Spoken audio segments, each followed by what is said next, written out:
High বন্ধুরা, দেখুন আমাদের এই ছোট্ট বাগানটিতে এত সবজি হয়েছে।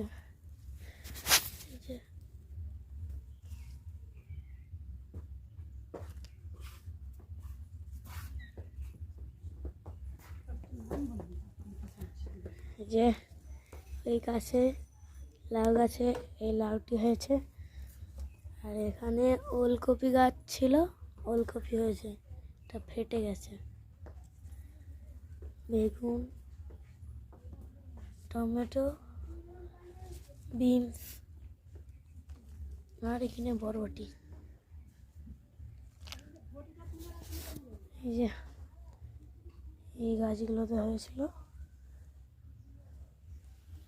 আর টমেটো পুরো গাছে ভর্তি হয়ে গেছে। এই যে